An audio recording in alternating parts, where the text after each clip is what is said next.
देश के भविष्य प्रिय विद्यार्थियों, आप सबको सादर नमस्कार।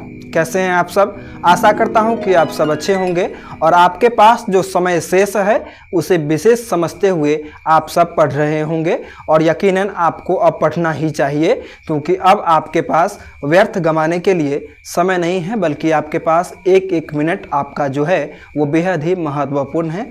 और इस बेहद ही महत्वपूर्ण समय को यदि आप पढ़ाई के रूप में खर्च करते हैं तो निश्चित रूप से आपका कल स्वर्णिम होगा। आज हिंदी संकाय के वर्णिका के भाग 2 के दूसरे अध्याय धहते विश्वास को लेकर के मैं आपके बीच में प्रेजेंट हूँ, जिसके रचयिता हैं सातकोड़ी होता, जिनका जन्म उड़ीसा में 29 अक्टूबर 1929 ईस्वी को हुआ था। इस पाठ में मूलतः बताया क्या गया है, सर्वप्रथम मैं इस बात का जिक्र आपको कर देता हूँ। धहते विश्वास, जैसा कि आप नाम से ही समझ सकते हैं कि इसमें एक ऐसे विचार को प्रस्तुत किया गया है जिस विचार में कहीं न कहीं विचार का ढह जाना, अर्थात विचार का टूट जाना, विश्वास का टूट जाना दर्शाया गया होगा। इस पाठ में मूलतः यह बताया गया है कि उड़ीसा में जब जब प्राकृतिक आपदाएं आती है तो कोई भी आपदा होती है, चाहे वह प्राकृतिक आपदा हो अथवा मानव जनित आपदा हो, हर एक आपदा मानव के जनजीवन को पूरी तरीके से तबाह कर देती है। तो इसमें मानव जनित आपदा तो उड़ीसा में नहीं आती है, मगर प्राकृतिक आपदा आती है और प्राकृतिक आपदा के रूप में सूखा, बरसात और बाढ़ जब जब आती है तब तब इंसान के जनजीवन को तबाह कर देती है। उड़ीसा में किस प्रकार बाढ़ के तीव्र प्रवाह के कारण लोगों का जनजीवन त्रासदी में व्यतीत हो गया, इसके बारे में विस्तार पूर्वक इस पाठ के लेखक सातकोड़ी होता ने उल्लेख किया है। इस पाठ में यह बताया गया है कि एक स्त्री जो होती है वो स्वावलंबी होती है, वह प्रयास करती है और अंतोगत्वा यह प्रयास करती है कि मेरी जान बेशक खतरे में चले जाए मगर मैं अपने बच्चे के ऊपर किसी भी प्रकार का कष्ट नहीं आने दूंगी। इस पाठ से जो महत्वपूर्ण प्रश्न हैं उन महत्वपूर्ण प्रश्नों को अब मैं आपके बीच में रख रहा हूं। इस पाठ से प्रथम महत्वपूर्ण प्रश्न है, लक्ष्मी कौन थी, उसकी पारिवारिक परिस्थिति का चित्र प्रस्तुत करें। तो लिखेंगे, लक्ष्मी उड़ीसा की रहने वाली एक स्वाभिमानी औरत थी, जो कि जिसके अंदर अपने परिवार को भरसक निर्वहन करने की और परिवार का भरण पोषण करने की उसके अंदर अटूट साहस और अटूट क्षमता थी। लक्ष्मी के पति लक्ष्मण जो थे सो कलकत्ता शहर में निवास करते थे और लक्ष्मण जो पैसे भेजा करते थे उससे परिवार का भरण पोषण नहीं हो पाता था। तो इस प्रकार लक्ष्मी उस पैसे पर आश्रित न रह करके तहसीलदार साहब के यहाँ पर वह काम भी किया करती थी और अपने घर परिवार को संभालती थी और न केवल लक्ष्मण पर आश्रित होकर के बल्कि वह खुद पर आश्रित होने का भरसक प्रयास करती थी। तो इस प्रकार हम कह सकते हैं कि लक्ष्मी की पारिवारिक स्थिति अत्यंत दयनीय थी। लक्ष्मण के कमाए हुए पैसों से उसका घर नहीं चलता था, इसलिए लक्ष्मी जो थी सो आत्मनिर्भर बनने का प्रयास करती हुई वह तहसीलदार के यहाँ पर काम भी किया करती थी और अपने परिवार का भरण पोषण भी किया करती थी। इस पाठ से दूसरा महत्वपूर्ण प्रश्न है, धहते विश्वास कहानी के आधार पर प्रमाणित करें कि उड़ीसा का जनजीवन बाढ़ और सूखा से काफी प्रभावित रहता है अथवा रहा है। तो लिखेंगे, कहानी के आधार पर, धहते विश्वास कहानी के आधार पर उड़ीसा में आने वाले बाढ़ से वहां के लोगों का जनजीवन किस प्रकार तबाह हो जाता है इसका विस्तार पूर्वक उल्लेख किया गया है। उड़ीसा की कुछ भौगोलिक स्थितियां ही ऐसी है कि वहां नियमित रूप से बाढ़ आता है और जब जब बाढ़ आता है तब तक लोगों के सपने बाढ़ के पानियों में कहीं न कहीं बह जाते हैं, क्योंकि बाढ़ के आने का सीधा सा मतलब है एक आम व्यक्ति के जनजीवन में पूरी तरीके से दुख का पहाड़ का टूट जाना और दुख के उस घड़ी में एक किसान के आंखों से निकलने वाले आंसुओं का बाढ़ के पानी के संग बह जाना, उस गरीब परिवार के आंसुओं का उस जल में बह जाना जिस गरीब के आंखों से निकलने वाले आंसू हर दिन 2 वक्त की रोटी के लिए तो तड़पते ही हैं, मगर बाढ़ के वो पानी लोगों के, इंसान के मन के मनोबल को कहीं न कहीं हर दिन तोड़ने का कार्य करते हैं। तो उड़ीसा के लोगों के जनजीवन में जब जब बाढ़ आती है तब तब वहाँ के लोगों के जीवन को तबाह करके रख देती है। इसका विस्तार पूर्वक इस पाठ में उल्लेख किया गया है। तो हम कह सकते हैं कि इस कहानी के आधार पर जो उड़ीसा का जनजीवन बताया गया है वह वाकई में ही उड़ीसा का जनजीवन की वास्तविक वस्तु स्थिति है, जो कि हर बार क्या करती है, तो हर बार उड़ीसा के लोगों के जनजीवन को पूर्णतः क्षतिग्रस्त कर देती है, जिसमें कई सपने टूट जाते हैं और कई अपनों के अपनों से जुदा हो जाते हैं। इस पाठ से तीसरा महत्वपूर्ण प्रश्न है, धात्य विश्वास कहानी की सार्थकता स्पष्ट करें। अथवा इस क्वेश्चन को दूसरे दृष्टिकोण से आपसे पूछ सकता है, क्या धात्य विश्वास कहानी का शीर्षक सार्थक है? तो लिखिएगा हाँ, धात्य विश्वास कहानी का शीर्षक सार्थक है, क्योंकि लेखक ने, सात कोड़ी होता जो लेखक है, उन्होंने इस कहानी का शीर्षक पूर्णतः सार्थक रखा है, धात्य विश्वास। क्योंकि दलई बांध पर सभी लोगों का यह विश्वास था कि दलई बांध कभी नहीं टूटेगा। वहाँ पर के लोग, उड़ीसा के वह गांव जो जहाँ पर दलई बांध था, वहाँ पर के गांव के लोग जो थे वो मुंडेश्वरी देवी, वहाँ पर मुंडेश्वरी देवी की लोग पूजा किया करते थे। तो मुंडेश्वरी देवी पर लोगों का यह विश्वास था कि कुछ भी हो जाए मगर मुंडेश्वरी देवी की कृपा से वहाँ पर बाढ़ का प्रकोप बेशक भयावह रहे मगर बांध नहीं टूटेगा। मगर एक दिन बांध टूट जाता है और लोगों के सपने उस बाढ़ के संग बह जाते हैं। तो इस प्रकार लोगों का विश्वास ढह जाता है, अर्थात टूट जाता है।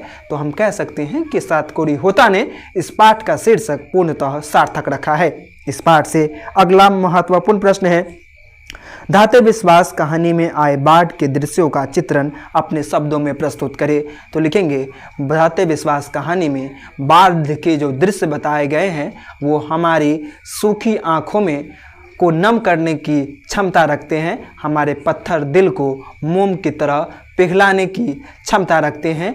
एक ओर बांध के टूट जाने के पश्चात लक्ष्मी अपने माथे पर चूड़ा और कुछ आवश्यक सामग्रियां रखी हुई है और अपने कंधे पर अपने बेटे और बेटियों को बैठाई हुई है, ताकि वह यह चाह रही है कि बेशक मैं न बच सकूं, कोई बात नहीं है, मगर मेरे बच्चे, मेरी संतान बचनी चाहिए। और उस दृश्य को देख करके यूँ लगता है कि सचमुच बाढ़ जब भी आती है तो लोगों के सपनों को तबाह कर देती है और अपनों से अपने जो हमारे होते हैं उनको जुदा कर देती है। तो वह दृश्य जो है सो अत्यंत भयावह है। और वहाँ पर जो बाढ़ आया था वह बाढ़ इतना भयावह था कि लोगों के जनजीवन को पूर्णतः क्षतिग्रस्त कर देता है।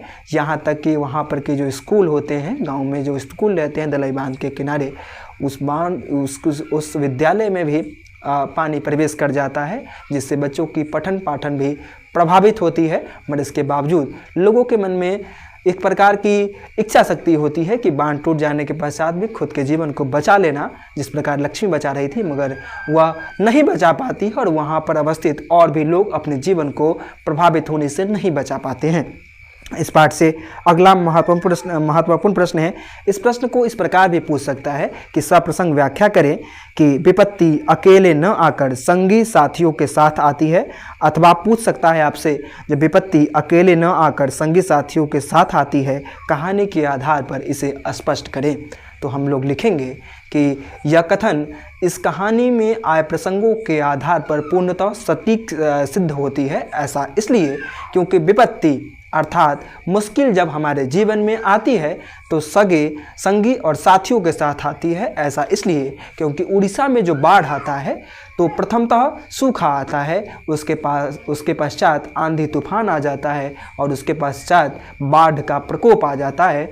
तो इसलिए लेखक ने कहा है कि जब विपत्ति हमारे जीवन में आती है तो अपने संगी और साथियों के साथ आती है। आप लोगों ने अपने जीवन में इस बात का अनुभव भी किया होगा अथवा अपने जीवन के किसी न किसी पड़ाव पर अनुभव करेंगे कि जब आपके पास मुश्किल आएगी, जब आपके पास किसी भी चीज़ का अभाव होगा तो निरंतर अभाव चलता ही रहेगा। एक मुश्किल आएगी और वापस ऐसा लगेगा कि दूसरी मुश्किल आपके घर में आगमन करने के लिए आपके दरवाजे को खटखटा रही है, क्योंकि मुश्किल जो होती है एक के बाद एक आती जाती रहती हैं। तो इसीलिए लेखक ने कहा है कि उड़ीसा में जिस प्रकार प्रथम तो बाढ़ आता है और बाढ़ के आने के पश्चात तूफान आ जाता है और तूफान के आने के पश्चात बाढ़ भी आ जाती है और इस प्रकार वहाँ पर के लोगों के जनजीवन को पूर्णतः तबाह करती है। इसीलिए लेखक ने लिखा है कि विपत्ति जब आती है तो अपने संगी साथियों के साथ आती है। इस पाठ से अगला महत्वपूर्ण प्रश्न है जो लक्ष्मी क्यों पिछड़ गई। तो लिखेंगे हम लोग कि लक्ष्मी इसलिए पिछड़ गई क्योंकि लक्ष्मी यह चाह रही थी कि मैं अपने बच्चों के जीवन को भी तबाह नहीं होने दूं, मैं खुद भी बचूं और मैं अपने सबसे पहले मैं बचूं या फिर ना बचूं, मगर मैं अपनी संतान को ज़रूर बचाऊंगी। क्योंकि लक्ष्मी क्या थी, तो लक्ष्मी एक माँ थी और एक माँ जो होती है वो अपने बच्चों की प्रथम प्राथमिकता देखती है, अपने बच्चों की पहली खुशी देखती है। अपने बच्चों की जान को बचाना लक्ष्मी के लिए प्रथम था, न कि खुद के जान को बचाना। इसलिए लक्ष्मी क्या होती है, तो लक्ष्मी और लोगों के तुलना में वह पिछड़ जाती है क्योंकि लक्ष्मी अपने माथे पर एक बोझ लेकर के चलती है और वह बोझ नहीं बल्कि अपने बच्चों के लिए खाने वाला आवश्यक सामग्री होता है ना, ताकि यदि बाढ़ में कहीं वह फंस जाती है तो वह तो भूखी रह लेगी मगर उसकी संतान भूखी न रहे, इसलिए वह अपने माथे पर चूड़ा और खाने का कुछ और अन्य सामग्री लेकर के वह आगे बढ़ती है और इस क्रम में वह काफ़ी पीछे रह जाती है। अथवा हम यह भी कह सकते हैं कि बाढ़ के जल का प्रवाह ही इतना तेज था कि वह काफ़ी पीछे रह जाती है। इस पाठ से अगला महत्वपूर्ण प्रश्न है जो गुण निधि का परिचय दें। तो हम लोग लिखेंगे लक्ष्मी के गांव के रहने वाला गुण निधि एक अत्यंत पढ़ाकू लड़का है, अर्थात पढ़ने लिखने में भी होशियार है और उसने स्वेच्छा सेवक दल का गठन भी किया था, जिसमें उसने क्या किया, तो उसने स्वेच्छा से जो भी लोग गांव की रक्षा के लिए आगे आने चाहते थे उसकी एक गठन की और उस दल का गठन करके उसने क्या किया, तो युवाओं को एकत्रित करके बांध के मरम्मत के लिए अपना प्रयास किया। और इस प्रकार हम कह सकते हैं कि गुण निधि पढ़ने में होशियार होने के साथ साथ उसके अंदर अपने समाज में उसके अंदर दायित्व था कि वो अपने समाज को भी बेहतर देखने की कोशिश कर रहा था और वह चाह रहा था कि हमारे समाज के लोग भी सकुशल रहें और खुशीपूर्वक अपने जीवन को व्यतीत करें। तो इस प्रकार इस पाठ से जो महत्वपूर्ण प्रश्न थे उन प्रश्नों को मैंने आपके बीच में रखा। मैं माँ सरस्वती भगवती से प्रार्थना करता हूँ कि मेरे बच्चों आप सब का भविष्य उज्जवल हो। आप सब यदि भविष्य में कुछ बेहतर करेंगे तो इसमें मुझे भी खुशी होगी, क्योंकि आप मुझसे अलग नहीं हैं।